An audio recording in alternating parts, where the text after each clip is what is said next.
تو میرے بھائیوں، دوستوں، بزرگوں، عزیزوں، رمضان المبارک عنقریب آئے گا۔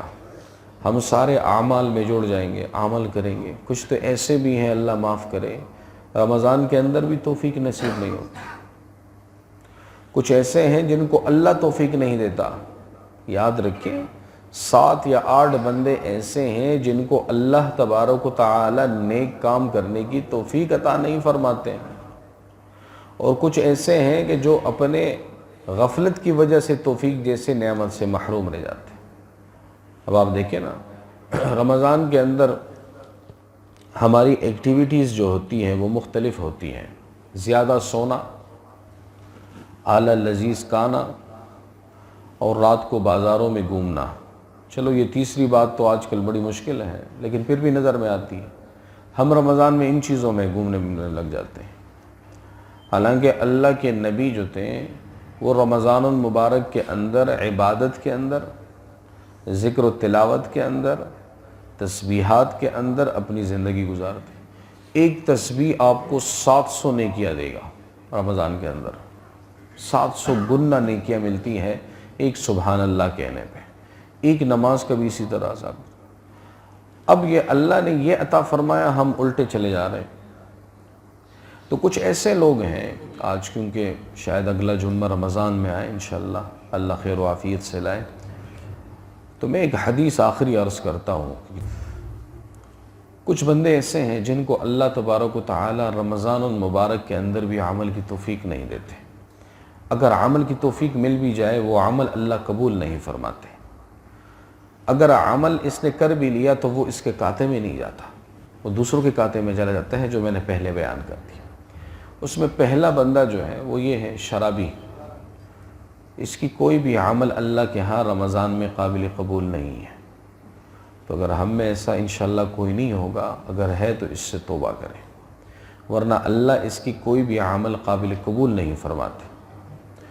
دوسرے نمبر پر ناحق قتل کرنے والا، جو قاتل ہو، قتل کے جتنے بھی طریقے ہیں معاف کروانے کے، وہ کروا لے رمضان سے پہلے، ورنہ اللہ فرماتے ہیں میں نے نہ اس کی ایک عمل قبول کر دینا ہے، نہ اس کو عمل کی توفیق ملتی ہے۔ اگر ملے گی بھی تو دوسرے کے کھاتے میں جائے گی۔ خود کر رہا ہے لیکن دوسروں کے لیے کر رہا ہے۔ تیسرے نمبر پر وہ آدمی ہے جو ماں باپ کا نافرمان ہے۔ یہ وبا عام ہے۔ ماں باپ کا نافرمان جو ہے، یاد رکھیں، اللہ تبارک و تعالی اس کو رمضان میں بھی توفیق نہیں دیتے۔ اگر رمضان میں توفیق دے بھی دیا تو ماں باپ کی نافرمانی کی وجہ سے اللہ فرماتے ہیں مجھے اس کی عمل کی کوئی ضرورت نہیں۔ حضرت عبداللہ ابن عمر رضی اللہ تعالیٰ عنہ نے اپنی والدہ کو نے دیکھا، ایک بندہ آیا، اس نے اپنی والدہ کو ٹوکری میں رکھا، ٹوکری میں بیت اللہ شریف کا طواف کروایا، 7 چکر جو حاجی صاحبان گئے ہیں، اللہ ہم سب کو لے جائیں، وہاں پہ اس نے 7 چکر لگوائے۔ کتنا مشکل کام ہے۔ تو عبداللہ ابن عمر رضی اللہ تعالیٰ عنہ کے پاس آیا کہ حضرت میں نے اپنی والدہ کا حق ادا کر دیا ہے۔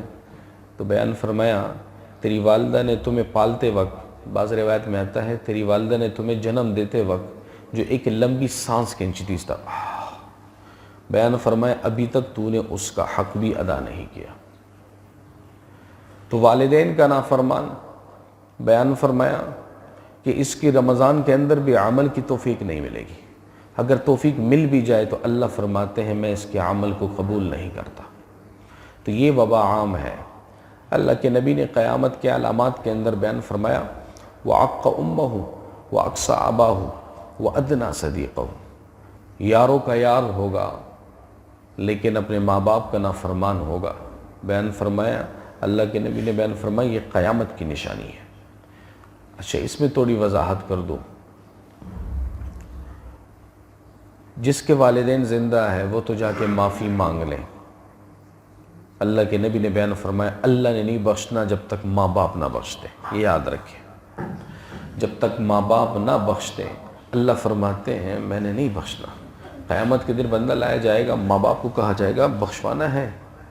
یہاں تک کہ ہمیں یہ حکم ہے کہ اگر ماں باپ کافر ہو، اس سے بڑی بات ہو سکتی ہے، جس کا خون، کافر کا خون بہانا جس مسلمان کے لیے اللہ نے حلال ٹھہرایا ہے، اگر جنگ میں آ جائے، اللہ کے نبی نے بیان فرمایا ماں باپ کافر ہو تب بھی جا کے اس کی خدمت کر، نافرمان نہ بن۔ اب مسلمان ماں باپ ہو تو اس کا کیا مقام ہوگا؟ قیامت کے دن اللہ فرمائیں گے تم دونوں نے بخشنا ہے، بخشوانا ہے تو ٹھیک ہے، ورنہ میں نے نہیں بخشنا۔ تو ابھی دنیا میں جس کے والدین زندہ ہے وہ جا کے معافی مانگ لے، وہ معاف کر دے، اللہ فرماتے ہیں میں اس کے عمل کو بھی قبول کروں گا، اس کو معاف بھی کروں گا۔ جو عمر میں بڑے ہیں، خود والدین ہیں جن کے والدین فوت ہو گئے اور ان کا ضمیر ابھی ان کو ملامت کر رہا ہے کہ ہم نے بھی والدین کی نافرمانی کی ہے، تو علماء نے کچھ چیزیں سکھلائی ہیں۔ بیان فرمایا والدین کے جو دوست ہیں، والدہ کی جو سہیلیاں ہیں، ان کی خدمت میں لگ جاؤ، ان کے تحفے دو، تحائف دو، ہدیے دو، ان کی عزت کرو، اکرام کرو۔ ایک یہ چیز سکھلائی، کہتے اس کو جاری کرو، اللہ کی رحمت واسعہ سے امید ہے اللہ تمہیں معاف فرما دے۔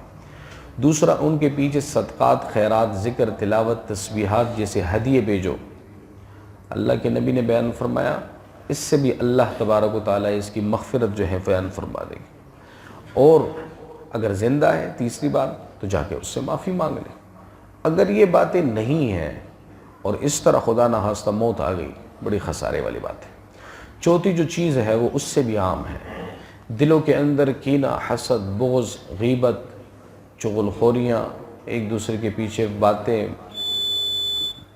جتنی بھی چیزیں ہم بناتے ہیں، اللہ کے نبی نے بیان فرمایا ان لوگوں کی بھی مغفرت نہیں ہوتی۔ اللہ فرماتے ہیں عمل کی توفیق نہیں دوں گا، اگر توفیق دے بھی دیا اللہ فرماتے ہیں قبول نہیں کروں گا۔ وہ تو اس کے کانے میں جا رہا ہے، جو جس کی غیبت کر رہا ہے اس کے نیکیاں گٹھا رہا ہے، اپنے اعمال گما رہا ہے۔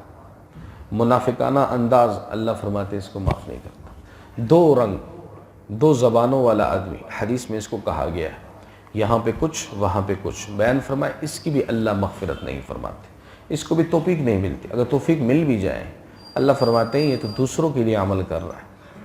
پانچویں نمبر چیز جو ہے حرام مال کمانے والا، اللہ فرماتے ہیں ایک ہے حرام مال کمانا، ایک ہے حرام مال کھانا، اور ایک ہے حرام مال والوں کے ساتھ شریک ہونا، یہ تینوں اس کے اندر داخل ہے۔ ایک بندہ حرام کما رہا ہے، وہ تو ہے اس کے اندر، حرام کھا رہا ہے، خود نہیں کما رہا، خود نہیں کما رہا حرام، لیکن پتہ ہے کہ یار یہ بندہ حرام کما رہا ہے اور اس کے گھر دروازے پہ بھی بیٹھا ہے۔ یہاں تک کہ امام ابو حنیفہ رحمۃ اللہ علیہ نے بیان فرمایا کہ جس کے مال میں اشتباہ بھی آ جائے کہ یہ حرام کماتا ہے، اس کے گھر کے سائے میں بھی کڑا نہ ہو۔ اتنا احتیاط، اتنا احتیاط، اس کے گھر کا کھانا پینا یہ تو بڑی دور کی باتیں ہیں۔ میں نے اپنے اساتذہ کو الحمدللہ دیکھا جہاں ہم پڑھتے تھے کہ ایسے اگر مشتبہ جگہ آ جاتی تو وہاں بہانہ کر دیتے کہ یار بس ہم تھوڑے سے جلدی میں ہیں، وہاں سے نکل جاتے تھے۔ ہم نے دیکھا ہے بارہا، معذرت کر لیتے، اس کو بھی محسوس نہ کرواتے کیونکہ باہر کیف۔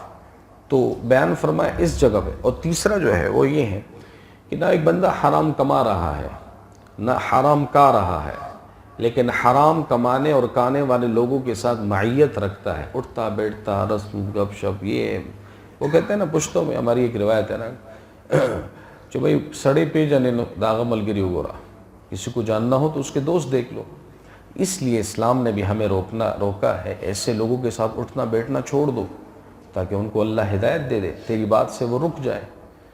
تو یہ کچھ بیماریاں ایسی ہے روحانی جو ہم میں پائی جاتی ہیں، اگر اس کو ہم نے نہیں روکا اور اس سے ہم باز نہیں آئے تو یاد رکھ کے عمل رمضان میں پہاڑوں سے بھی اوپر کریں گے، آسمانوں تک ایک بندے کا، اللہ کے نبی نے بیان فرمایا ایک بندے کا عمل آسمانوں کو بھی بھر دے گا، زمین اور آسمان کے درمیان خلا کو بھی بھر دے گا۔ لیکن بیان فرمایا یہ چیزیں اس کے اندر موجود ہوگی، اللہ سارے اعمال دوسروں کو دے دیں گے، یہ قیامت کے دن سب سے بڑا فقیر مفلس اور وہ شمار ہوگا، اور اللہ تبارک و تعالیٰ پھر اس کی کیا کریں گے، اللہ اس کو قبول نہیں فرمائیں گے۔